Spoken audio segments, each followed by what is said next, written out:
This is episode 125 of the Double Cross Anime podcast. I'm Whooper, and here's Mario. Hello, everyone.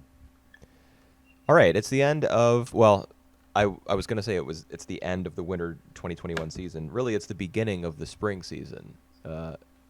10 shows, something like that, have come out already. So Yep. we're lagging a little bit behind, I guess. But just by a few days. Next week is going to be the spring first impressions episode, but for now we're going to wrap up the winter season by talking about Wonder Egg Priority, SK8 the Infinity, Horimiya, Yuru Camp Season 2, and we're going to continue our discussion of the greatest manga ever written, Spirit Circle, with Volume 4 of that absolute masterpiece. Yep. I totally agree with that. I hope not. Keep in mind though, that's one of the shows that we're about to discuss isn't finished yet. What's that? Wonder Egg Egg Priority. It's had like the special coming out in 2 months. Right. Yeah, I mean, it got to the end of its 12-episode run, but there was a recap episode in there. There were production issues. At the end of June, I think, there's going to be, like an OVA or whatever, bundled with the Blu-ray maybe. And I actually, cool. the production issues were kind of visible in the last episode, I thought. But we'll get into that eventually. Yeah, we get into that. You want to get into it now? Now that we mentioned that. You mean like start off with Wonder Egg Priority? Yep. Sure. Let's do that. Okay, what does Wonder Egg Priority mean? What does the priority part mean? Do you remember in episode 6 when the girls, they're all in their own individual dream worlds and they say, our top mission is Wonder Egg Priority. You remember that? Yep. What was that? I have no idea. I have no idea. It doesn't make any sense. But I think Wonder Egg Priority means it's just a top priority of saving these girls. I have no idea. Whatever their mission is the top priority. All right.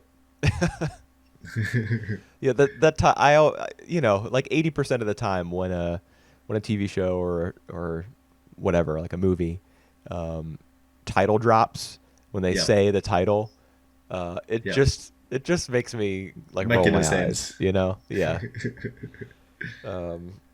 And this one was no exception.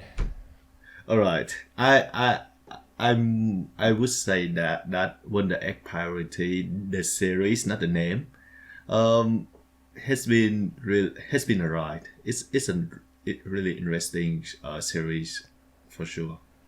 That's true, and a pretty good one, I think. I mean, I just caught up recently with the last few episodes, and of course I've been hearing all about the animators are killing themselves working on this, and I mean, I don't mean to minimize that. I'm sure that they have been given way too much work in way too short of a time frame. But hearing all that, I was expecting that like the last few episodes were going to go off the rails. And it doesn't. Apart from some weirdness in the final episode, I mean, the whole final episode was pretty weird.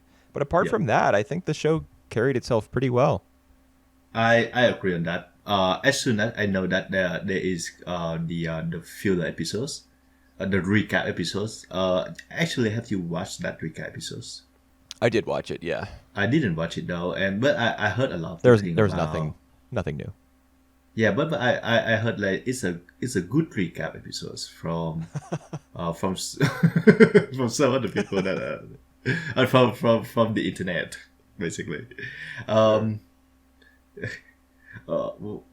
right. We're talking about the production issue. So as soon as I heard about the recap episodes, I was looking. I was kind of expecting the falling off of the productions. It doesn't happen though, except for a few sequences in the last episode, like you mentioned. I mean, the very beginning of the final episode, there was that you know exactly what I'm Yep. talking about. The Yep. wide shot Yep. with the girls up on top of the hill, and Yep. there's just a zoom on a still image for like 20 Yep. seconds or something. Yep. Oh, That one. That one. it was hideous. I mean, there were more issues than just that one.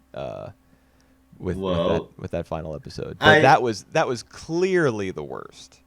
yeah, but I can still defend that. I still think that it's a the it can mask off as the artistic choice. Nope, It's nope, minimalism. absolutely not. The elevator All scene right. in Evangelion, maybe, where All it's right. just like 60 seconds of a still image, because I won't nerd out about Evangelion, but that there's some justification for that decision, even though it's just a time and money saving move. Yep. This one, like you're just zooming on a still image to the point that it becomes like blurry. It just looks Yep. awful. And it was also a way for them to write Momoe out of the story, which was weird. Like, obviously she I was actually traumatized at what happened at the yeah. end of episode 10, but I, she just disappeared after that, right? We didn't see her again. yeah. Yeah, well, I think it's a way to write up Momoe and Rika as well out of the Yeah, I story. mean we do see Rika in Just a that bit. really, yeah, that interesting scene. I actually want to talk a little bit about like the nature of reality in this show. What's a dream? What's real? Right. What's part of Yep. this world? What's part of another world? Obviously, in the final episode, there's some dialogue from Akka, like at the very start. Oh yeah, by the way, there are different dimensions and parallel worlds and stuff. This is just a way for Ai to encounter herself as the girl inside the egg in the last episode. But I have the scene with Rika like tumbling out of that slide, that we see on that screen in the garden, where the Akka and where Akka and Ura Akka live. You Yep. get the sense, Rika falls out of it and she's like, "What the hell?" Yep. So she expects to be dumped into this garden world, Yep. Yep. but she isn't. Yep. So Yep. that leads me to believe that the garden, the place where the girls talk to Akka and Uraraka and get their eggs, exists in some hmm other plane of reality. Is that also your understanding? That's also my understanding. It is like the Ikuhara world, where whenever they do something fantastical, like they would go into like the fantasy world. I think it functions like that in here as well. Right. But then my question is, in episode 11, we learn that this garden is actually a real hmm place hmm where Akka and It was a Uraraka, real when they place. were, yeah, it was a real place. Yep. That's where they lived. Um, Yep. so That's the is thing though, because I don't think that it was a real play, but it might not be a real play now. Like it might be just some sort of a memory recreations, like in memories. okay, right, like some The sort of the, the simulation. yeah, the still simulation, yeah, like in memories, the movie that we watched the other day. Right. So Okay, that's what my take for now, because now we see that Aka and Uraka are not human being anymore. right. So, but like specifically the mechanics of Rika expecting to emerge from the slide in Mm. one place and coming out of another. I don't Yep. exactly understand how that works. Is this It is this dome with all the screens on the walls in the garden? Is it Yep. like another dimension, and the I portal think is so. closed, or That's what I think. That it just like it's a portal into that world, and now they close the portal, so right? she couldn't get into the that garden anymore. But why would they do that? Why would they close her off when they need warriors of Eros to fight Thanatos? Uh, they don't want to they actually don't want to lose Rika in that, because I think they know that Rika is giving up, but she want to go back, and they don't want to involve her anymore. Huh. Okay. Yeah, that's how real that I think that's the reason why I think like they the story keep written Rika and Momoe for the last few for the last few episodes. Well, I mean, Momoe just decides that she's had enough. Yep. She leaves because she doesn't want to be a part of this anymore, and understandably so. Yep. I mean, if the other girls had any sense, they would also all do exactly what she's doing. Yeah. Well, I think it's good. The show goes really into interesting direction in the last few episodes. Like like now we go back to the we cover from episode 7 to 12, right? 6 to 12, but 6 to 12. Yep. So basically, the middle part of the show is focused on each individual girls and their traumas. So we get a focus on Rika, we get a focus on Momoe, Neru as well, and I for like 2 or 3 episodes. So I think that's the direction that I'm really into, because the episode focused on Rika was one of my favorite episodes. The one from Momoe as well. Like they keep extending her gender issues. I think that was fantastically done. And for Nero as well, as he had to deal with either like basically kill someone to save her. I think that's come to a really harsh decision to make, and the show the show does that really like sensitively for me, at least. So so like the middle part I'm really like in tune with it, but the last the last 3 episodes it go completely different direction, and I still like it though. I just feel like it's a bit come off like it's really strange. I don't know how you feel about the last few episodes. I mean, I wouldn't say that all of the last 3 episodes go in a different direction, because episode 10 is the Momoe episode that you're talking about. She has episode 5 is hers, and episode 10 is also hers. Yeah. So episode 10 is the one where her wonder egg is a trans boy, and the wonder killer is his rapist. Yep. So episode 10 is pretty much on the same track as everything that came before, but it's just at the very end of that one. Yeah, that's right. Who shows up? Is her name Hyphen or Dot? It's one of those. Yeah, it's just one of those. And like slaughters her pet, Panic, the crocodile or alligator. Yep. That was so. Yep. I don't mind that development. All right. On its own. But there are two things about it two things about the episode as a whole that I would have preferred to see like done differently, given a little bit more time, less time, embellished on. And I wrote them down somewhere. Where are they? Well, I mean, one of them is the twist at the end. Like, it could have gone over better had it been an all Momoe episode. But we did flash back and forth between Momoe and Ai's point of view, because Ai is like going to the gallery, the exhibition where Sensei has put up his artwork, and there's that creepy picture of Ai as an adult. Yep. Yeah. Yep. I mean, that's interesting. That's interesting and all, but I wish episode 10 had been just like a solid 20-minute block of Momoe, because then you could like fill the time between the exploration of her gender issues and her defeat of the Wonder Killer.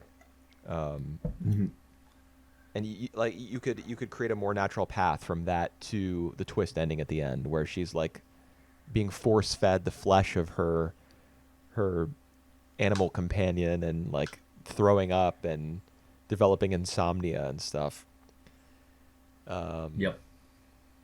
I can't remember the other issue that I had with the episode, All but right. that's the big one. It just needed more time. Like, you know, I we I only got 11 I. episodes at the end of the day here because of the recap.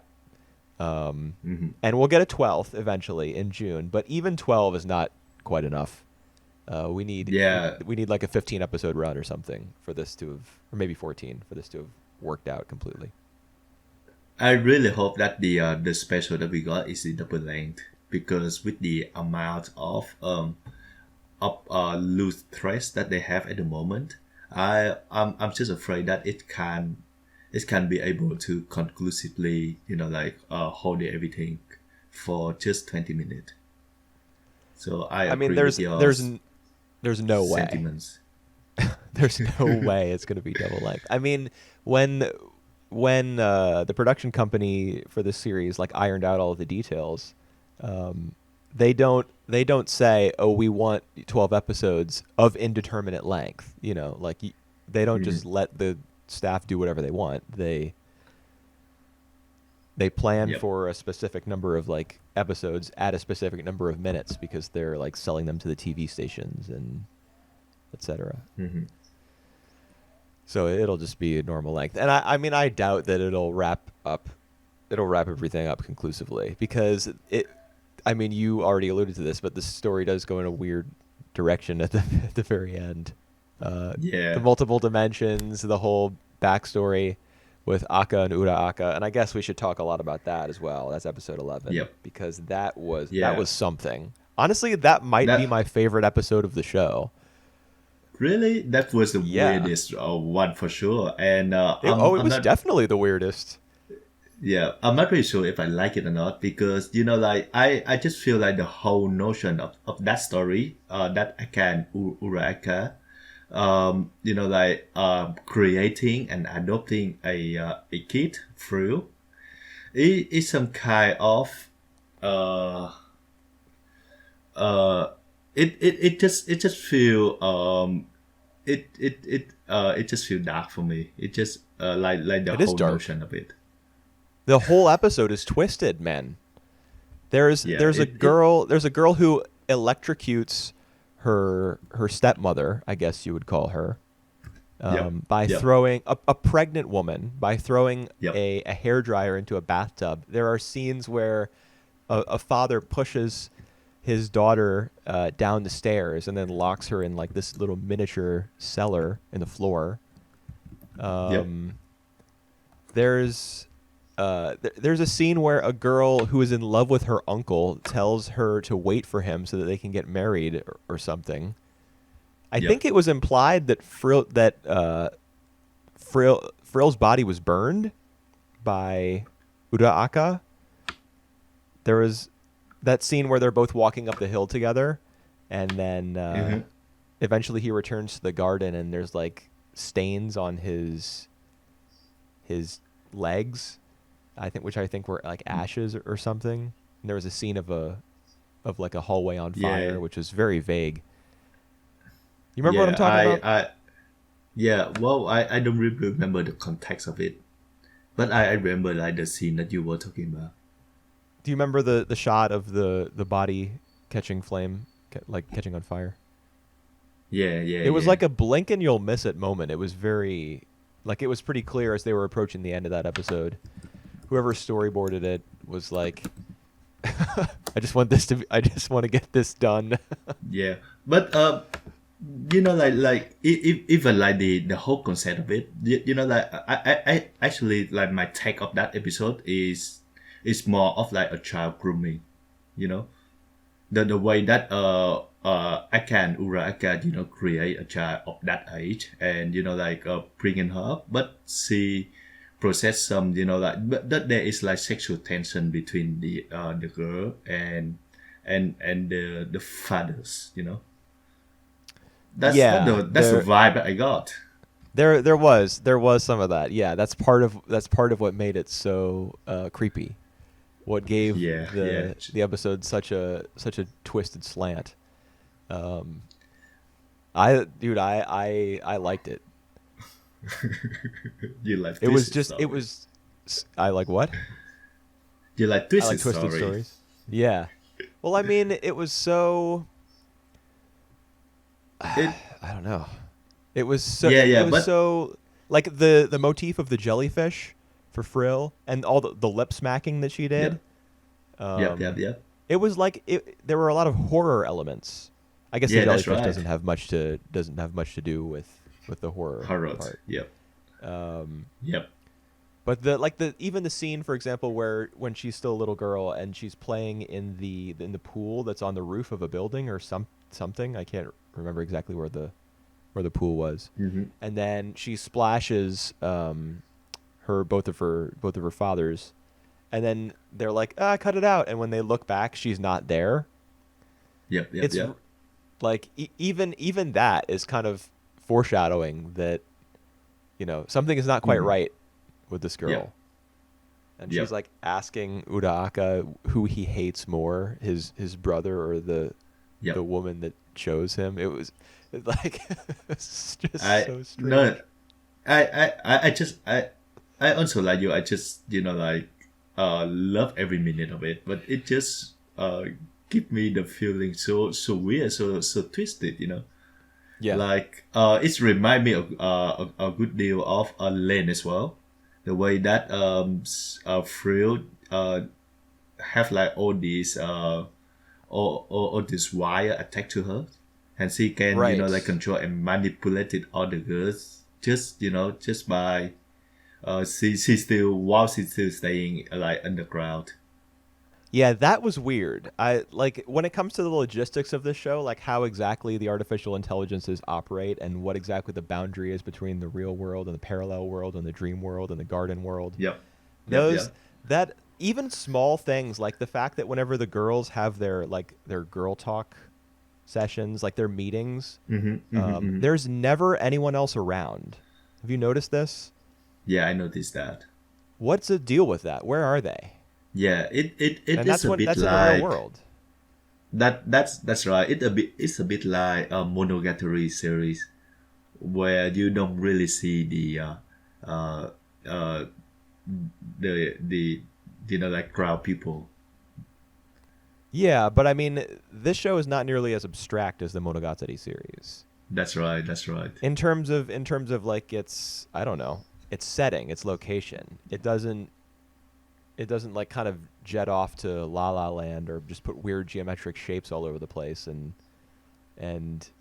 kind of give you the message, hmm through its art design. Hey, this is basically just a showcase for themes and dialogue and ideas. Wonder Egg Priority, despite being obviously very thematically driven, it doesn't function in the same way. So it's weird. It's a little bit more naturalistic in its art and its general sensibilities.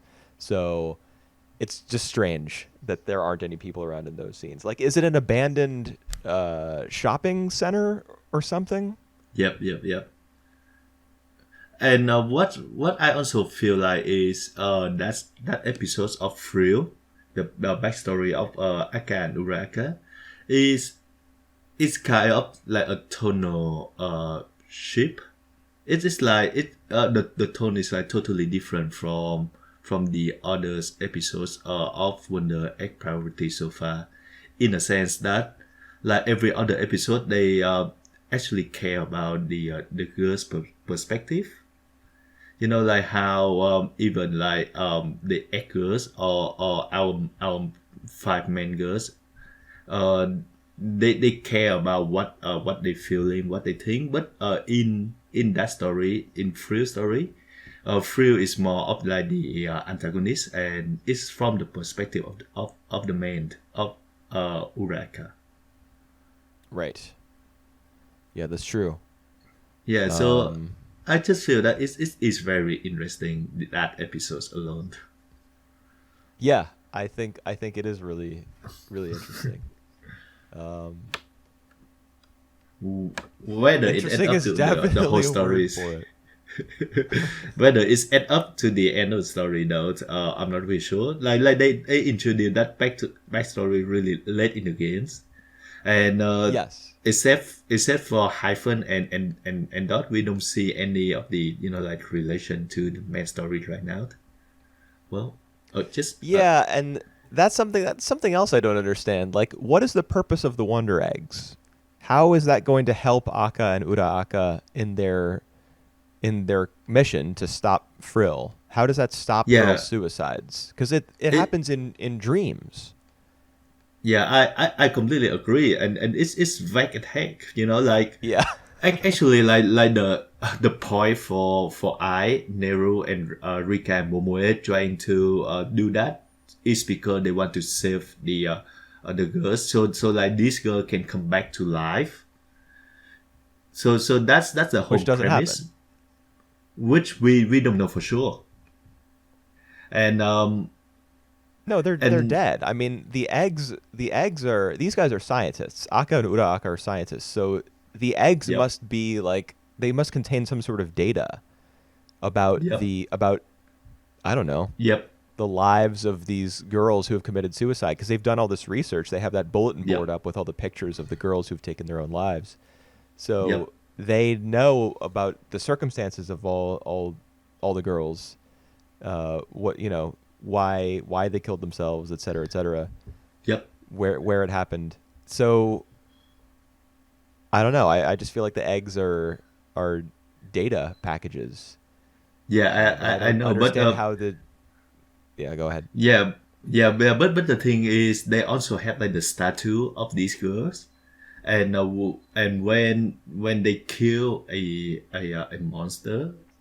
that statue gonna go back to life. I think that's what the whole premise was, Yeah, and that was the premise, and we see the statues. Like when it has that little weird curtain ring around them, and the countdown yep, 5, 4, 3, 2, 1, and then they yep, the statue disappears and the girl reappears. Then she's like a ghost and she vanishes. And no, yep, the girls didn't come back to life. Like it was just an illusion. It's all happening in a dream. I yep, Momoe is yeah, is yeah, the smartest character in this entire show. She's smarter than all of the super geniuses and the scientists and stuff because she's just like, yeah. Well, yeah, this isn't worth it. I'm just torturing myself. I'm out.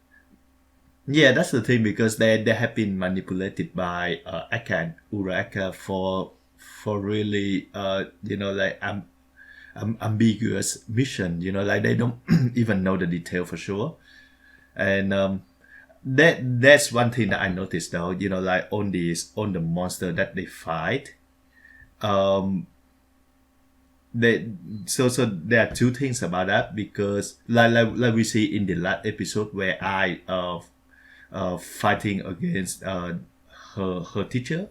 So it's Right. just like the insecure version of the teachers.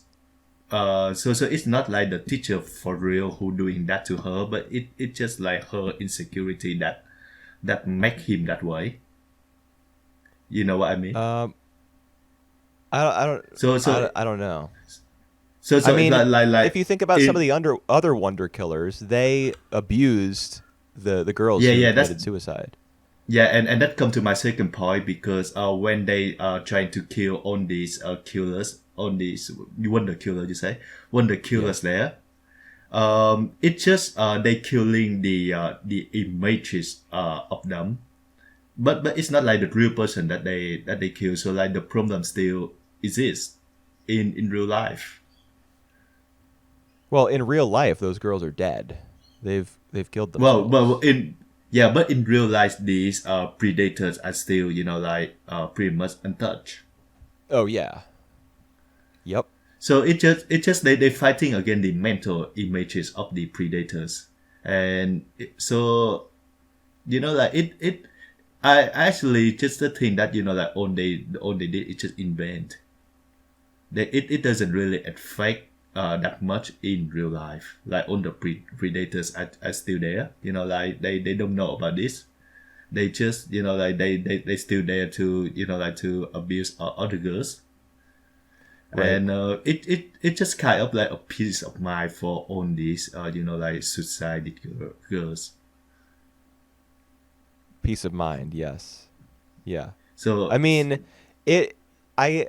I understand where you're coming from. Like, the question is, what's the reason for all this? Like, what is the real world yep. application for any of this? And I guess the idea that I see is, if it's like the souls of these dead girls that are being laid to rest, then Hmm. these battles have some value, because even though the predators and the rapists and Hmm. um, the assaulters and whatever else are still Abusers, out yeah. there in the real world, and perhaps in different dimensions. Like this, we've introduced different dimensions as a concept at this Hmm. point. They could be anywhere. And I, in the last episode, declares her intention to become a warrior of Eros and learn Yep. how to go through dimensions and stuff. And when I read that, I was just like, what?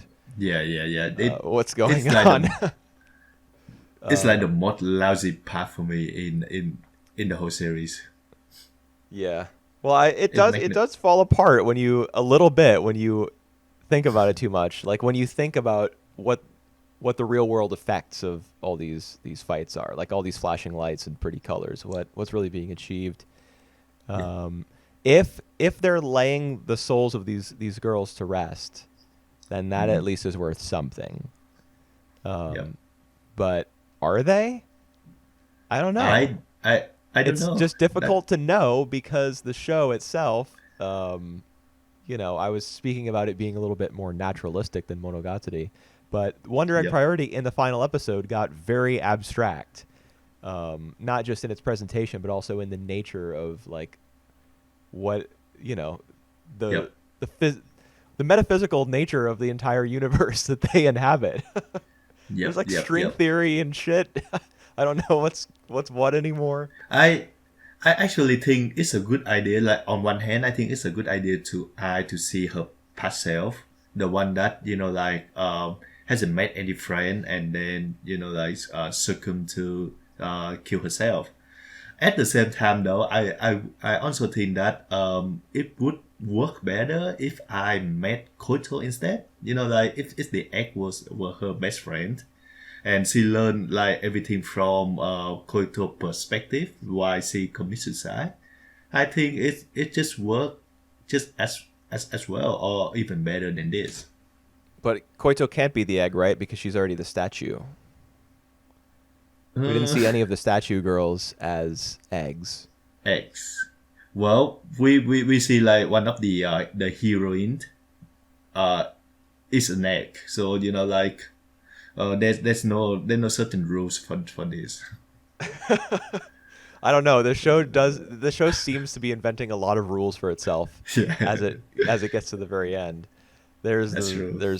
Frill and all the artificial intelligences or sisters or whatever that she has created, who are going around Yeah, killing all of the pets of the. yeah, I just, man, that last and episode had even better be good. and even the pet themselves, like they are like rule breakers. Like they don't they just dead. Well, yeah, they are introduced, somewhat in like video game Power style. up. You've That's leveled right. up, so now Yeah, you get like animal companion summons. But yeah, I came to love the animals by the end, just because their designs were so cool. The design work in the show in general is just yep, awesome. yep. I agree. Um, So I love a lot about it, but it doesn't really make sense. well, like all in all, I still love Wonder Egg Priority. I think it's like one of these my favorite so far in the season, like in the year, and it just it have many raw emotions, raw moments, and it just touched me so much. Hopefully, though, the ending gonna be worth it for all of these chobos. And to be honest, though, I don't really feel surprised if the ending gonna be a wreck. No, Yeah, I expect it, honestly. I don't think yeah, that there's a way to tie all this together. But yeah, at the same time, hmm I mean, I don't really care that much. yeah, Show was good. yeah. It was Um, good. there were episode 12 I wasn't particularly fond of just because, it didn't do its job. It's the final episode, so to Yep, speak. yep, yep. But it didn't act like one. It didn't even act like a penultimate episode. It didn't even act like the end was anywhere in sight. When she says, "I'm going to become a warrior of Eros," that's like 12 more episodes that we need. That's like a new Mm, arc. yep. When a character says something like that. Oh, So oh, wasn't mad about episode 12. I also didn't like episode 9 very much, the Nadu episode where they're like, "Ah, yes, she's a really? super genius who runs a Oh, yeah. company, and also here's this girl who's on life support, and they're going to solve a weird triangular equation in in the dream to prove that was ugh. It's weird. I still like it though. I like every single episode of Wonder Egg Priority have marriage for me. So that to say something about it. Even like in episode 11, it just go completely off field, but it still have has a merit. I would definitely agree that every episode has some merit. I don't think I liked all of them, but I liked most of them. Yep, yep, You yep, know, and that's pretty good. yep. All right, we just spent half an hour talking about Wonder Egg Priority. I think the show deserves it though, but I think it's time to move I on could do to. another half hour Yeah, yeah, I totally can do that. because I mean we But spent a lot of this 30 minutes being like, what the fuck was happening? There's that's true. other things to discuss than just like the nature of reality in the show, but 30 minutes is Yep, a long time. yep. All right. Let's move on to the next one then. So Um, what would that be? how do you think of Horimiya? Yes, another episode where the main character encounters another version of himself. That's Another show where right. that happens. Yes, that's right. Only it was Um, much more straightforward. that's right. How do you feel about the second half of Horimiya? Oh, let's see. I'm scrolling through my blog posts All here right. because Okay, it's hard for me to remember. I can tell you how I feel about it then. Okay, yeah, you I start us off. All right. I remember of our mid season we talking about Horimiya, and we were mentioning about how the title is the two main characters, but the Yeah. poster is about like the whole bunch of them. And I think that is exactly my issue with the second half of Horimiya because it focused more not on these main two characters, but on the supporting cast. So they introduce a whole more characters. They have them like interact to each others and they focus on some of them as well in like romantically and how they grow up as a person themselves. And for me, it lost its power to me because for me like the natural relationship between Hori and Biya is the biggest shell for the show. I also like uh, the growing up, like how Izumi, how Hamiya, Miyamura has grown since the beginning, and it's reflecting that in the last episodes, as you see that he was talking with his older self. Uh, Other than that, I think it's just a pale, like the second half pale for me compared to the first half. Huh. Right? I What do don't you think I think? agree. I mean, Right. episode 7 is where we're picking up here. Yep.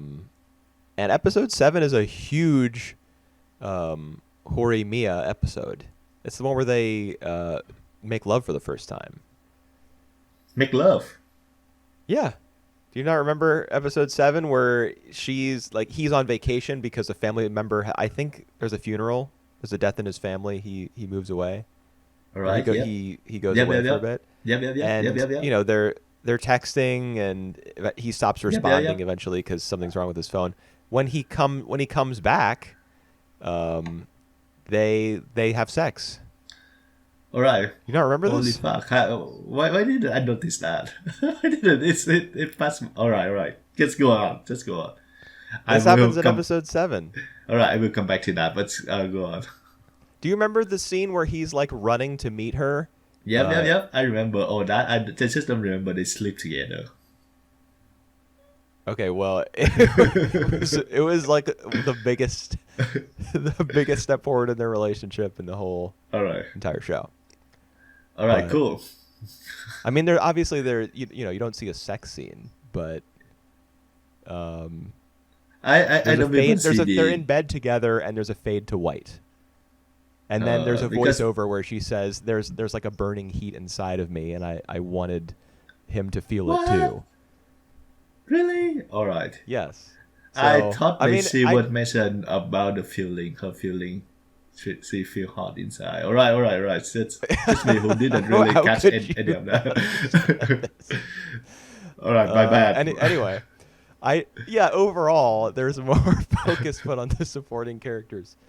Yep. Like the whole love triangle with what's his name, Toru. Ishikawa, purple hair, Yep, yep, yep. and the green haired And girl who the Yuki. green haired girl just really does Oh. not do a lot for me. Like she's just kind of I'm not very confident, and that seems to be her whole personality, that she's not super confident.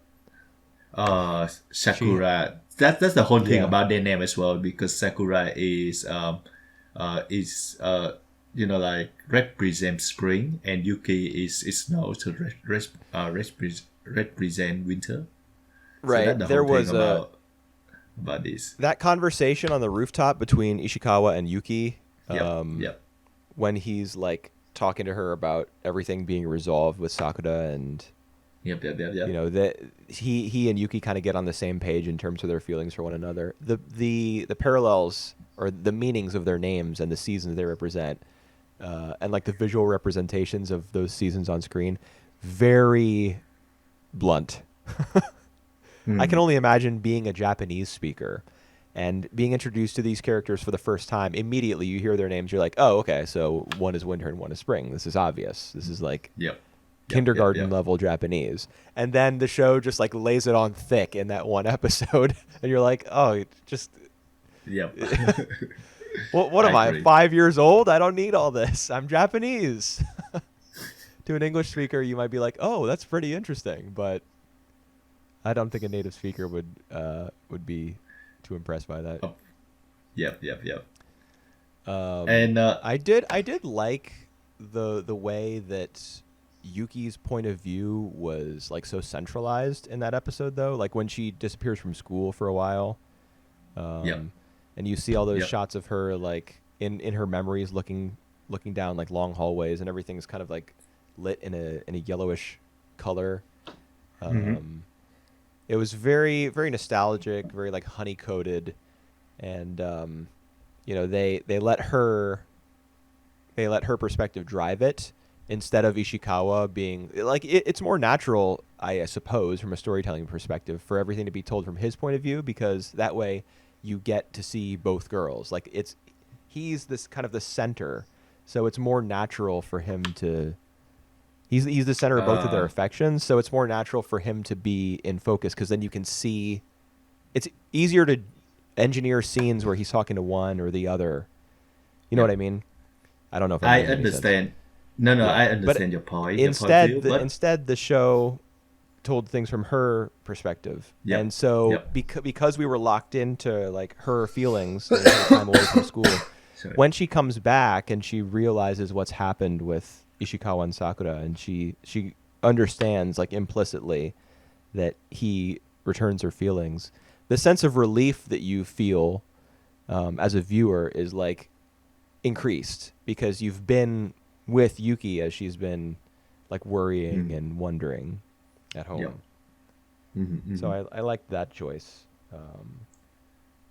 So I like in general, the Ishikawa stuff, not the strongest material, but I liked that particular approach that they took in that episode. I can't remember which one it was, like 10 or 11. Yep.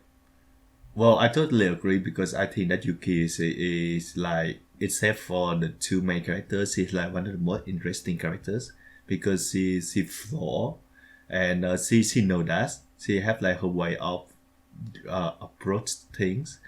The thing that I'm not taken very strongly is like you said, Sakura is not that strong as the third wheel because her whole thing is just about like the same thing, and Ishikawa, like because we told from the perspective of Sakura and Yuki, we don't really know much about Ishikawa to the point that I don't really know if he actually like Yuki or not.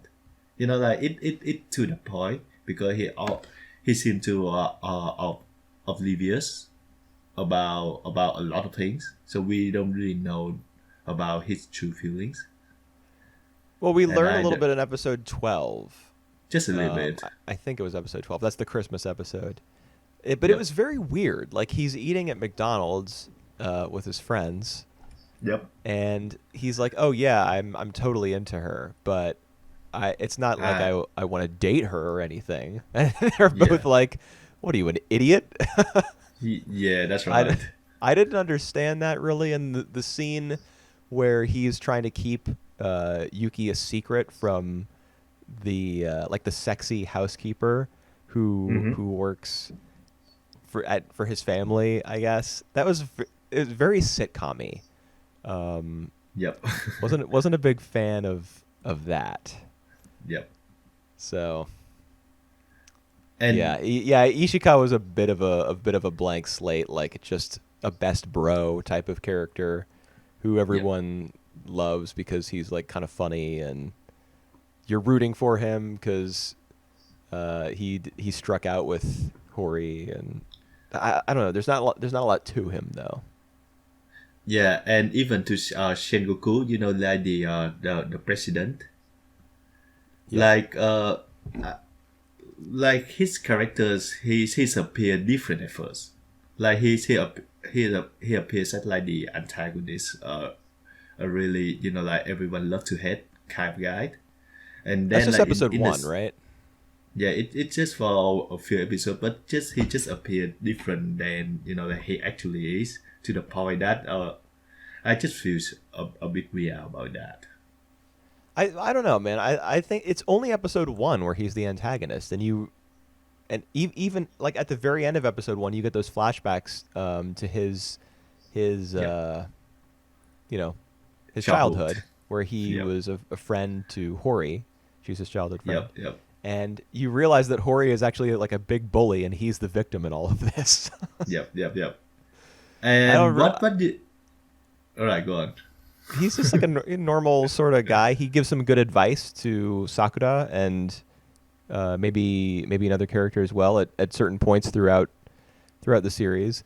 It's just his fear of bugs in the Christmas episode. Like, oh no, I Oh can't go yeah. over to her house because there's bugs there. Yeah. Uh, It's looking at me. I didn't understand that at all. I mean, I guess it was just a gag. Like, it was just supposed to be funny. But Ha ha ha! It's funny. yeah, I got nothing out of it. I can't even make a comment on it. I just have nothing to say about it. Like, he doesn't like bugs.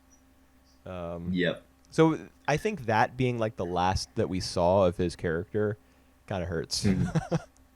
Yeah. 'Cause he had, he was able to dispense some sagely wisdom to Yep. to a few characters before that, but then, oh no, he's got a fear of bugs, and then I he's remember irrelevant. before that though, he got a moment where his girlfriend Ayashaki have like her thought about him, like the first time they met each other, I think. Yeah. Oh, I liked I- that Yeah, story. I think that was cute.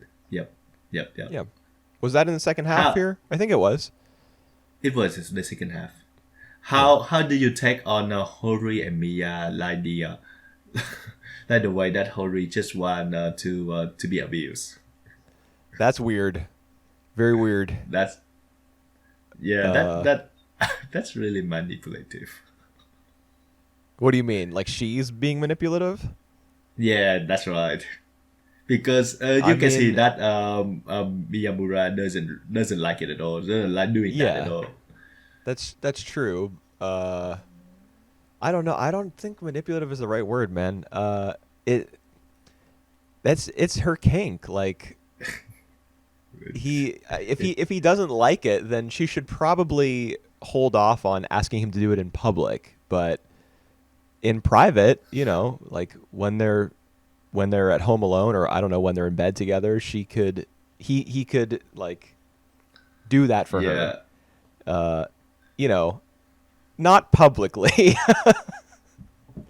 that's That was pretty strange. I mean, I don't think that she's like at fault for wanting him to be like more dominant, or I mean, yeah, dominant's not the right word. She straight up wants to get like slapped yeah. and all that, the whole 9 yards. Um, just keep it, get a room. Well, they year Keep 12, it they want to private. show up. Yeah, I don't. I think that idea that she like is into, she wants to be like submissive or Hmm. on the receiving end. Like she's a masochist, I guess is the Yeah. term. Well, A lot of people are like really weirded out by that. Specifically, people who are fans of this series and of the manga and stuff. They're like, oh, this was really good, but then there was that whole abuse thing. That's really weird. I mean, it is weird, but that's some people's the fetish, I guess. So I'm gonna stop yeah, talking about well, this. yeah, I think the weird thing is that it's played mostly for laugh, and like in the last few episodes, we don't see that anymore. Yeah, that is weird. Uh, yeah, and I think I can see the explanation that one of these other characters say about that is that it just because Miyamura acting exact opposite like his normal, that like basically turn Hori on. I like that explanation rather than she Hey, as like long being as we get some abused. explanation, so that I don't have to It's speculate justified. endlessly, it won't keep me up at night. The question of why, Hori is such a masochist, it won't just like cut into my sleep schedule. Yep. And I think it got to the point where they have like a whole lot of cast that sometimes that I can't even tell one to the others. Do you have that problem? Because I do. No, I didn't have that problem because everyone has their own hair color. Like the entire rainbow is represented in the main cast. So I never had that Even issue. But like like their faces are very similar. It's just like hair color swaps and eye color. yeah, and personality are a bit different, Yeah.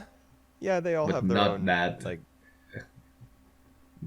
they all have their own Yep, distinct personalities, but they're kind of similar looking. Yeah. I mean, I could understand how you could like mix some of the characters up. yep. All right. So what your take on the show as a whole? Oh, I like it. Um, Right. you know, th- the Hori and Miyamura relationship is definitely like my favorite part. Yep. Um, so I guess I like the first half more, but Hmm. it didn't really fall off for me. I mean, there was we've spent a lot of the last like 20 minutes or 15 minutes or so discussing like the show's weirdness. Uh, Yeah. but I mean, every time that it went weird, it usually bounced back with like a funny little joke or like a sweet moment. Hmm. Um, I don't think it really lost sight of itself, like a certain other show. Oh, are we talking about them now? I mean, we're gonna get to it eventually. I don't know if you want to do it like right this second, but All right. All right. I mean, I think the like the idea that Miyamura was grappling with his quote unquote other self, Yeah. like his memories of what like his lonely middle school experience Yep. and the bullying that he had to endure and the possibility like in his mind that things could have turned out that way for him. Like, he maybe he doesn't start going out with Hori. Maybe he doesn't make all these friends. Maybe he's just a loner. I tend to like alternate universe stuff like that. Explorations of who the characters might have been in different circumstances. It's just interesting to see how writers and directors approach that sort of thing. And I liked it in the final episode. And I liked the marriage proposal. A little weird. Yeah. That was weird as well. Yes. But the final episode, where like with his final monologue, where he talks about like how head over heels he is for Hori, and like he wonders what he can do for her, how he can ever repay her for like changing his life. As I was watching that, I was like, yeah, this feels good. This feels like the right note to end on. So yeah. Good for them, I guess. Yeah, I think he's thinking about like having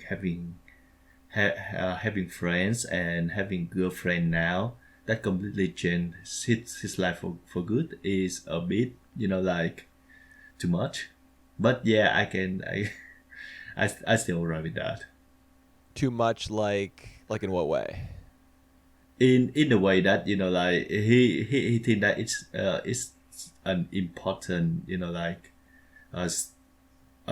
important step that like that he improving from his past self. Like it's just like a life changing event for him. It was a life changing event. Having have these friends and like have Hori as a girlfriend.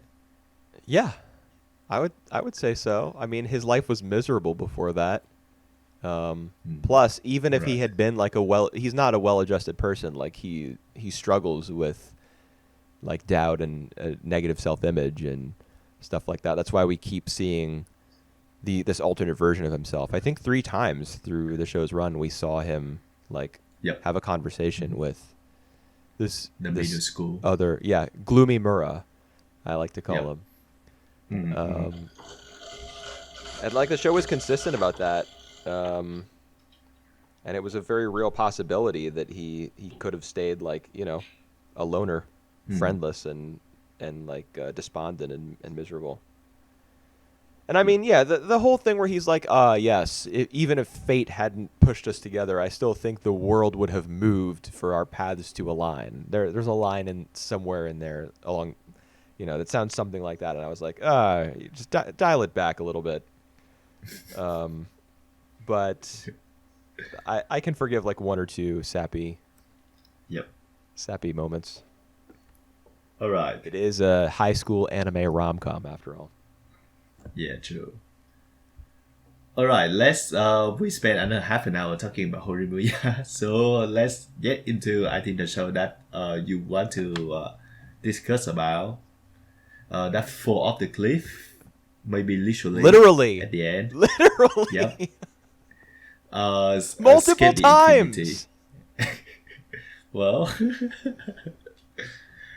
All right, I still like it. Reki skated down a cliff in episode 11. Langa did it in episode 12. Like he he fell off that wooden bridge, that ridiculous looking wooden bridge. Yep. He fell. He was falling in midair towards like all the stalagmites, like the huge rock formations, making spikes like a pit of death. Yep. And he sees the word fun written on his skateboard, grabs it and starts like just. All right. So I still dumb. I still like the show as a whole, despite all these like ridiculous over the top sequences. I still like it. Well, that's good. I mean, I laughed. I laughed, and it was fun, kind of, to watch all of this ridiculous stuff happen. But at the same time, I remember like watching the first couple episodes and being like, "Man, this show's pretty good." Yeah. Like it's about like making friends and being an athlete, being a competitor, and finding purpose and all of that. And it just there was a little bit of naturality to it. There was a bit of nuance to it, and all that just got blown out of the water, man. This is Adam's world, and we're all just living in it. And logic doesn't matter, character doesn't matter. It's just Adam. Yeah. All right. So I think there are two big takeaway from the second half, like two of the biggest component that affect the whole second half structures. So one of them is Adam, and I think I know what you feel about this guy. He's hilarious. Like the concept of his character is unbelievable. It's crazy. Yep. Well, I agree with you on that. How do you think about the second component, though, like the falling out between Reiki and Langa? What do I think about the falling out? I mean, we knew it was going to happen because Langa was like clearly on this path where he was valuing, like, the rush, the thrill of skating against an opponent that he promised Reki he wouldn't. But I don't know. They get back together because Reki gets hit by a car moving at 13 miles an hour and then ends up in a love hotel with a guy who says skateboarding is dumb. So when Reki hears that skateboarding is dumb, he has to defend skateboarding. Then he realizes skateboarding is fun. Skateboarding is fun.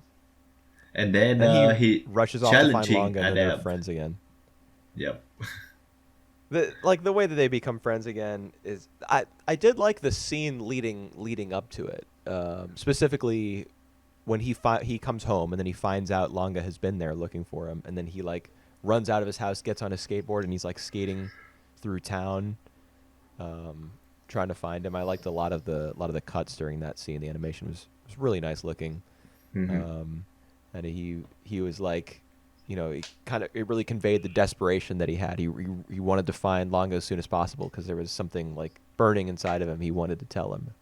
Yep. But the thing that he wanted to tell him is that like skateboarding is fun. So much of what happens in the last few episodes boils down to the idea that it's just fun is the most powerful force in the universe. Yep, that's what keep they going. Basically, I think that it feels really stupid, honestly. Yeah, I do think that they really overstretch the fun factor here, because Ricky, he came back to skateboarding because of fun. Langa find out his his love for skateboarding because he have a fun time doing that with his best friends. And that is the lesson that Adam learned as well at the end. Yeah, that, skating's fun. You forget to be fun. Yeah, and in fact, that message had such an impact on him that he skydives out of a plane at Langa's birthday celebration or something. Yeah. Do you remember this? Like in the credits scene in the final episode, Langa's celebrating his birthday with all of his friends. He's like eating a burger and there's a cake and stuff, and then a plane flies overhead and Adam jumps out of it and he deploys his parachute and he's like coming down to give him a huge hug or something. It was, my mind was blown in that moment. It was so dumb. It was just so dumb. All right. But at the same time, I just had a smile on my face while I was watching it. But the thing is, the show, even though the character of Adam is so ridiculous, the show takes itself fairly seriously. Yep. The scene where Langa and Adam are skating in the final episode, and Cherry in the crowd is like, he's entered the zone. Yep. He's so serious. Yeah, I just imagine, on the movie, in the poster, when you have some of these short reviews from the critics about how good the movies how good the movie was. I just imagine having the SK8 the Infinity poster right there in your review, mind blowing, whooper. At the end. I mean, Yeah. if they were going to use any word to grab from a critic's review, it would be the word fun. Yeah. If they make a Skate the Infinity movie, it should be called Fun. Shouldn't even be called Skate the Infinity. Let's get the fun something. Yeah. The Uh. Infinity. God. Pay me later, Japan. You know what? I don't even want compensation for that idea. That one's for free. You can have that. Skate the Infinity. All right. I just have no more word for the show. I think it's entertaining, like all the way through, and I also like the way that they make it serious. Like they all make all the stupid things really seriously, and Adam can be a bit too much, but like at the end of the day, I think it's still a really fun show to watch. There's that word again. Yeah, have no other It's word fun, to say bro. about this. I don't know. I just I didn't get what I wanted from this show. It's just there's no logic to it. There's no like the show could have been about anything. It didn't need to be about skateboarding. Skateboarding wasn't integral to it at all. I mean, even half the skateboarding races are not really about skateboarding because Adam just gets off his board, picks it up, and tries to hit people in the head with it, or he tap dances to Beethoven's Moonlight Sonata in the rain while going downhill. I don't think that even like possible in the rules that you can hit other people with your skateboard. The first rule of skate is that there are no rules. There's only fun. Yep. Roger that. There's just there's no respect for the sport, I feel.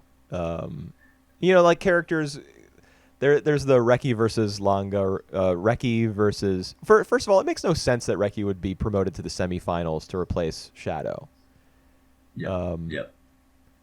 It just makes no sense whatsoever. So then because he Adam races... can do whatever he like. Yeah. That's true.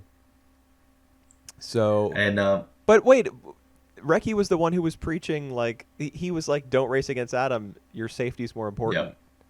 Yep. Was he blinded by fun? Why did he agree to race Adam? No, he found a new profile way of skating through fun. So he doesn't afraid of being, killed by Adam anymore. Right. Like the possibility of losing his life no longer weighed on his mind. He was just drunk on. Even like the relationship between Adam and his bodyguard, his name is Kikuchi. I think is underdeveloped as well. Like everything having to do with that, like everything having to do with him is pretty. Just paper thin. Like his whole political career, the redheaded detective woman, who ended up being completely useless because at the very end of episode 12, her boss is like, "Oh yeah, you're off the case." There was no point to her existing whatsoever. Yep. Because she didn't get to investigate him or interfere with his. She didn't get to interfere with him in any meaningful way. She had nothing to do. It was like. Do they just want a female character? She doesn't even know Reiki or Langa like our main characters, right? She doesn't know anything about this. She just. There was no point to her at all. Yep. I think this show was driven by like. I don't know. Like, somebody had an idea for a skateboarding psychopath politician, and built a show around him. I think that's actually what happened. Maybe. And what could be more fun than that? And all right. All right, let's. You want to move on to Yuru Camp? Let's move on to Yuru Camp. All right, I watched the entire. I think. 10 episodes, 10 episodes in the last 3 days for Yuru Camps. Oh, why? That sounds awful. No, Was no, it no, good? no. I enjoy it. Like sometimes it makes me fall asleep, but I still enjoy it. I mean, Yuru does translate to comfy, so Yep, it's so comfy. I think it's a step up from a first seasons in a way that it have more focus, and I think like every episode is a delight to watch. yeah. I mean, It does. I All right, it doesn't get repetitive for me. It's like that's what I mean as well. well, I'm really surprised to hear you say that. I guess surprise is not the word. You know, Yep. I think the show's good, and Yep. you can watch it without becoming bored by it or anything. But the fact that you watched so much of it in the last 3 days, I'm surprised that you didn't get tired of it. Because like I feel like this is a show that benefits from viewings being kind of spaced out. Yeah, yeah. 'Cause Well, that's true. it But definitely has a very specific sort of mood to it. yep. Well, I'm the one who can been through on these slice of life comfy shows in a span of short time. So I'm good with this. Yeah, I think this show is very solid. It's especially on the backgrounds design, and I feel like I don't even know if the design is character. the right word. Because did you see that thing about like them taking images from Google Photos, Google Street View, No, I and there don't. being like a yeah It, it, there was a controversy. all There right. was a recently, I don't know how Yep. long ago, 2 months ago maybe. Uh-huh. Someone found in a frame from season one, uh, Right. like in the corner of the frame, like Google Maps data. Really? Yeah. Huh. So they were like Interesting. taking actual photos and just like touching them up, or using them as a Hmm. basis by like digitally painting directly over top of them. So I don't even know if background design is the right term. I think they're just recreating or even just like Hmm. ripping photos. When I found out about that, I was actually really disappointed. Yeah. It's a bit disappointing. To hear that. I think I'm looking at it now. Oh, you're looking up what I'm talking about? Yeah. And this have like a little watermark of Google Yeah. in the scenes. That Yeah. that interesting. I Yeah. don't know how they can put that up though. It's how they can spot that. It actually pretty good. I mean, Hmm. it's an anime. You got to figure like tens or hundreds of thousands of people are watching it, so Yeah.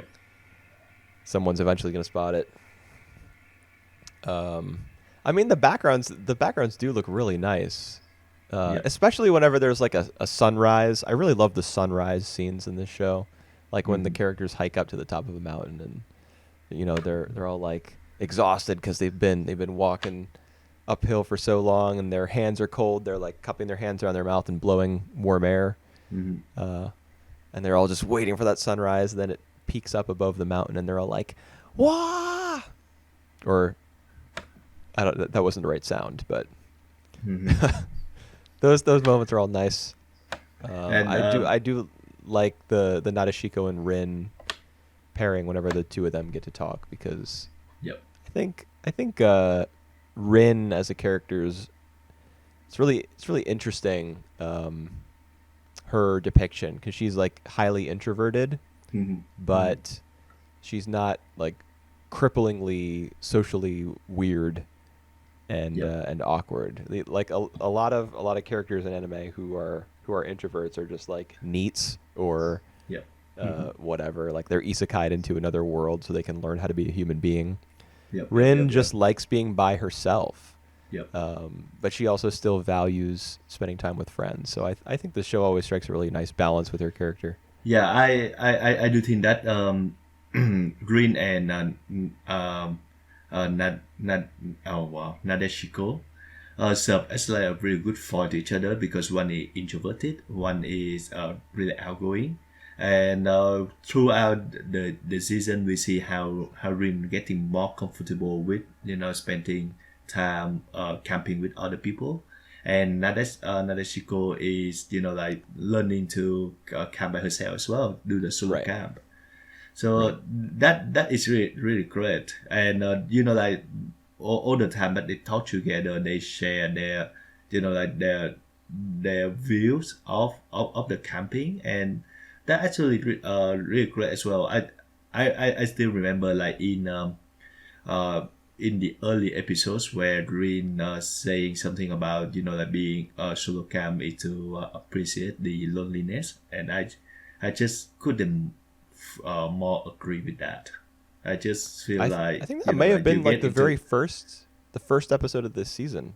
it is like the Maybe. second or third, yeah. Is it okay? But it just like it come to she get to that level, to really feel that, and I just I I really appreciate that statement. Yeah. Yep. And I do feel that the show doing more of doing camping instructions, and it's just the whole fun to watch. Like it's when you think of camping, you don't think of winter, but this show does a really good job of combining the two elements. Like camping in the winter, in the off season, and it's just magnificent for me. Magnificent is a very strong word. Wow. Yeah, well, I enjoy the show. Yeah, me too. Whereas you said that you liked it more, you felt it was an improvement on the first season. Yep. I can't, I don't have like a strong memory of the first season, even though it was probably one of my favorite series of 2018. My memory of it isn't that really that strong, so I couldn't really compare them. But I would say that I liked the first one more, probably just because of the novelty. Like, it was new, and All right. this one was just like more of the same. I think that we did get some Yep. developments for the characters. As you mentioned, the Yep. character who previously spent a lot of time by herself learned to be around others, and vice versa. And that is nice. But we also got a lot of the goofball girls who just like constantly crack jokes with one another. Yep. And I mean, Yep, they're yep. fun. They're fun, but to me, like the appeal of the show is Rin and Nadeshiko. Yep. That's Whenever true. they're on screen, I'm like, yes, I want more of this, please. And even Rin with her scooter, that's just so nice to see. Well, I don't know about that. I mean, the CG Why? scooter, Oh, yeah, is yeah. hideous. Yep. Honestly, Alright, I agree with you on that. whenever this show uses CG, it like kills scenes for me. The car is awful.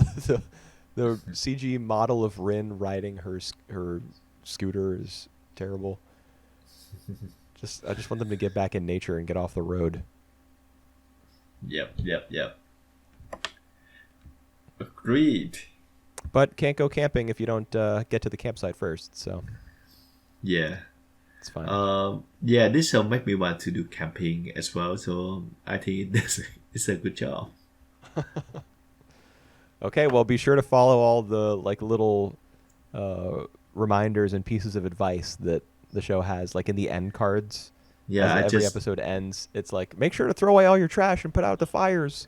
Put out your fires. Yeah, I just bring the iPad of the whole shows and watching and learning it while doing the camping. There you you go. have to have a goal of something to do while you're camping. So That's my right. goal We is learned that just in a to recent episode. watching Yuru Camp while camping. Sure. Sounds good. That kind of reminds me of like a kid going to a professional basketball game and then pulling out his Game Boy and playing like NBA 2K. Looking down at his just playing to get a virtual feel of it. basketball. Yeah. Instead of watching professional players play. I'm going to watch an anime about camping while camping. All right. You have any other note on the on Yuru Camp I before we mean, move on to there's Spirit Circles? I don't have much more to say about it. No, there were a lot of like individual moments that I could list off as being particularly Yep. enjoyable. If I looked at my past writings on it on the website, but we gotta get moving on here to everyone's favorite manga of all time and the best one ever to be written, Spirit Circle. All right. I actually found that the new volume of volume 4 about the futures. I realized the story behind that. Yeah. So It's I'm like on it's board with that. apocalyptic. Yep. It's The the very end of last the chapter world. like details how the world ends. Maybe Yep. pretty I weird. I am always a fan of the post like that world. So like Well, where this the isn't post-apocalyptic. it's Oh, you're not talking about it's not really. dystopian. Yeah, it's more like the humanity has like has declined. Say it. Yeah. Pardon, pardon the names. Instead of progress. So I always really like that word, and this is like kind of that word as well. Whereas like the human race has they have become too comfortable that they don't want to reproduce or they don't want to die either. So they just keep like in a stable condition and Raphael quest like what he eventually realized what he had to do. I think I can get behind that. Yeah, I did think it was a very interesting concept that like because all of these brains are kept alive, Mm-hmm. they're not the like the souls of those people are not able to be reincarnated, and that's why the human population has been dropping off. Mm-hmm. Because I actually did not put that together until Lafal, or however you say his name, Lafal, Mm-hmm. until he Mm-hmm. figured that out in that panel with like, you know how whenever a character has a massive realization, there's a lightning strike behind them. Yep.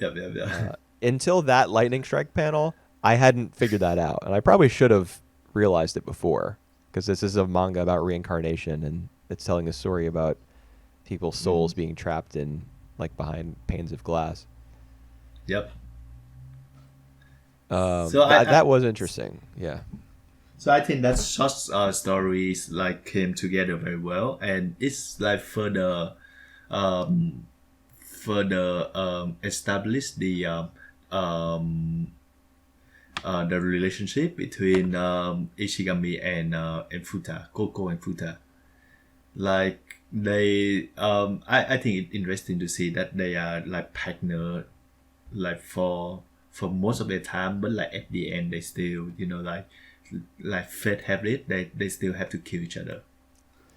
Well, yeah. It's I don't know. I wasn't particularly convinced by the last few chapters of this volume, Mm-hmm. because fate does dictate that they end up killing each other because they're enemies, throughout all of their various Yep. past and potentially future lives.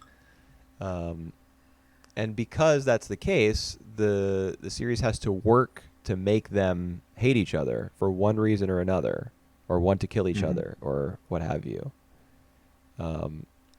So that's what I felt was like the driving force between like the scene where she has him at gunpoint in the secret room in the sleeping tower. Like it just felt very sudden and strange to me that despite being on the same page and working together as partners for like 10 years and then becoming the manager of this tower and then raising this child together, all of a sudden they're like bitter enemies. Very weird. And I mean, what he wants to do is extremely drastic. He wants to genocide, I Yep. guess, a bunch of people's brains. Um, Yep. So obviously she would be disturbed by that. Yep. It's just that it came on very fast. Like in chapter 27, Lafau goes to the city and meets that guy Ash. Mm-hmm. And like Ash is like, oh, I hate you so much, but oh, also I'm having second thoughts, and I really want to be your partner and your ally, but I'm gonna kill you one day. But let's work together. That was just like dropped on us out of fucking nowhere, and then from there, just 1 or 2 chapters later, all of a sudden he has this gigantic plot with the managers of the other sleeping towers around Yep. Japan or the world who we've Yep. never met before and who are suddenly like the formation of this plan was not anywhere in this volume. Just Yep. one day he was like, well, I guess it's time for me to kill 100 million people. It's unplanned. Yes. Yeah, well, it was definitely planned. We just didn't see it happen. Like, shouldn't he have spent more time planning and hiding things from his wife and like Yep. dealing with feelings of guilt and debating whether he was doing the right thing and communicating with the heads of the other sleeping towers? We should have seen at least some of that, but we Yep. didn't. And then we So, actually have the daughter who actually can see some of this conflict between them, and making like a robot with a spin face. yes, RoboCat. Robot cat. Yeah. As soon as I saw her little robot's face, I was like, ah, yes, the Egypt chapter or whatever that was supposed to Yep. be. It was obviously a callback, and then that just reminded me of Planet With again. There is one flashback from them that we haven't watched, right? The one where I think he was exorcised by the by one of his friend, and then he give out the drink to him. Remember that? Yeah, Have yes, I Have do. we seen that flashback I before? don't. I've lost a lot of interest in this manga Yeah. and this story, so I honestly cannot tell you. Like, I don't remember. I don't think so.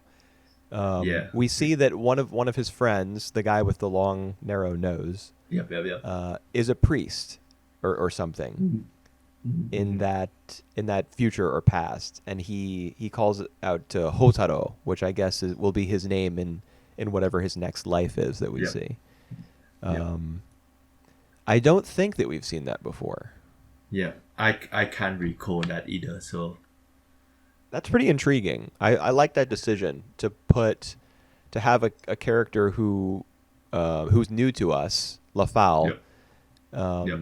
have a dream about something that we haven't seen yet. It kind of Yep. lends more believability to the idea that all of his past lives are connected. It's not just that we're Yep. in the order in which we see them as a reader is the Yep. order in which everyone like recalls everything. Yep. To see someone like flashing forward in a sense to something we don't know about feels, it's intriguing. Yep. And and we see that the one with the hood, what his name again? Specifica. Like this, yeah. Like this time, he's appear to like some sort of like telling someone to be a leader, a manager. Well, no, I mean, I wouldn't say that that's accurate. Like he doesn't tell them to he doesn't tell them to take any sort of leadership or managerial position. He just says, "Don't mess with the souls of the dead." And having seen this ghost is what qualifies you to be a manager, at least in the minds of the people who've been running this tower for like centuries. But the thing is, all of the like every time Specifica appears and tells somebody, "Don't mess with the souls of the dead," blah blah blah. What he's essentially doing is telling them to release all these, kill all the brains, like release their souls because they're being imprisoned here. And all of the managers of this tower are like either ignoring his message or are Didn't understand. or don't understand it, like they're ignorant of it or whatever. So it's strange to me that seeing him and hearing this message would be like the Qualified. criteria Yep. Yeah, why would things be set up this way? Because it's a Yep. human thing. It's not like Specifica is being like, all right, now you're the president. You know, Yeah, the but I think it's managers have more. decided that if you see this guy who wants you to get rid of the tower, Yep. that you should be in charge of the tower. How Yeah. does that make any I sense I at I all?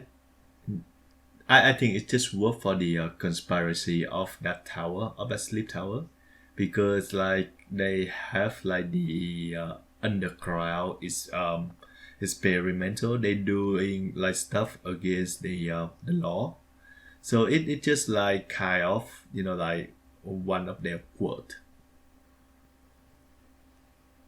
What did you say? One of their quirks or Yeah, one of yeah. their? It just like it just worth like for their conspiracy. So like it doesn't need to make any sense. It just like one of their strange condition to become a manager. It doesn't need to make any sense. Yeah. So my Huh? point is that it doesn't need to make any sense. Why not? Why shouldn't the It show make just some sense? I mean, weren't we just talking about like Wonder Egg Priority? That being like the one yeah strike against the show is that it kind of doesn't make sense doesn't on, make any on further sense. inspection. Yeah. I No, no, feel no, like no. a So show making at least having some internal consistency is a plus. yeah. Well, I mean that the sleep tower is some sort of like the secret organization. So they have like a certain set of rules, and Yeah. those just speak into like more of like the obsessivity that how they choose a manager, because they don't need to have the skill, but they just need to like qualify some of these like strange conditioned to be qualified. Do you get what I mean? No, not at all. All right, Nope. just no, that's all right. All right, yeah.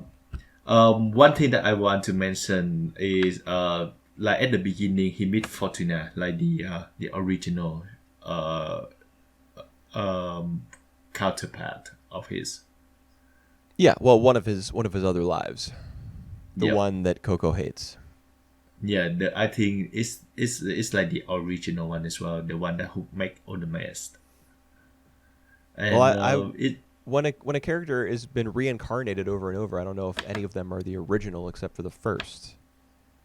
I think he's the first. Really? So you think that all the weird looking futuristic stuff that we've seen from his flashbacks were way in the past?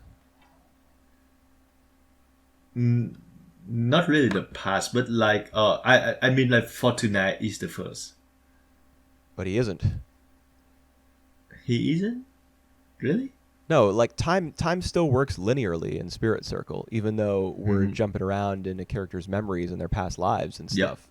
Time still works linearly. So there was a first life in Yeah. in this chain. And has it been said that Fortuna was the first life? Because the society Uh. where he lives does not look primitive in the least. It doesn't. Yeah. Well. It doesn't look like it's any older than like the jungle uh, thing that Yeah. we saw He in the he first didn't volume. say he didn't say that, but I would assume that he the first. Well. Yeah. I mean, like, yeah, we don't know that for sure. I think he's just of primary importance to the story. I don't think that means he's first, Yep. All right. All right. Yep.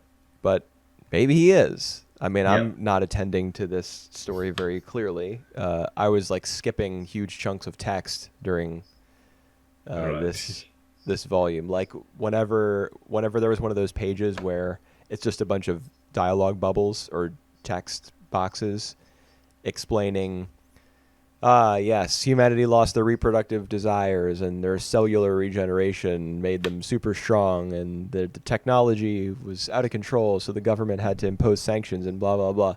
Like And I you I just just tune started, out. yeah, I just skipped those pages. Um, they were really boring, and I didn't care. All right.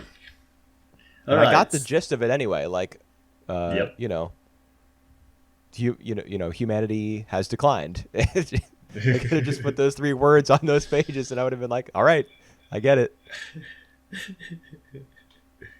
All right. We still only have like two more volume of this to go. So I think that your suffering is about to end now.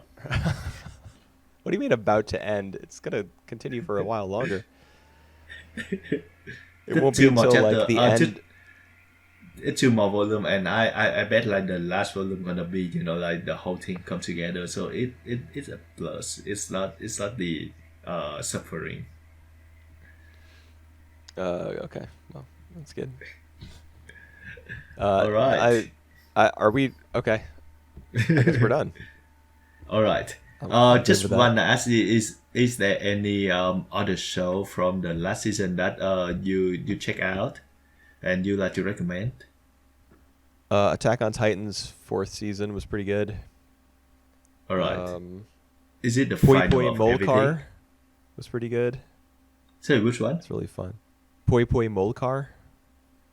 Did you say ReZero 2? Yeah, that's pretty good as well. What? I definitely did not say that. Poi Poi All right. Molcar. Yeah. The stop motion And short. yep. It's really fun. Any others? I don't know. Are you fishing for one in particular? What? Oh, I just finished saying Beastar and second season. Still really like it. Good. I didn't watch it. And yep, and I plan for the next week. I'm gonna finish other stuff. So Attack on Titan, ReZero, any others. I will try more of Kemen no Chihen as well. And You're a glutton for punishment, man. Jujutsu Kaisen. Yeah, I have to. I do have to finish that. Yeah. Yep. Alrighty. So next week we're gonna do the our favorite, the testing of the spring seasons with the 10 shows. Right. You will know which show we cover next week as well. Yeah, keep we'll the get back surprise. to you on that. That episode's gonna be out in like 6 days probably because we're doing it next week. So we'll see you right. soon. All right, see you very soon then. Adios. Bye.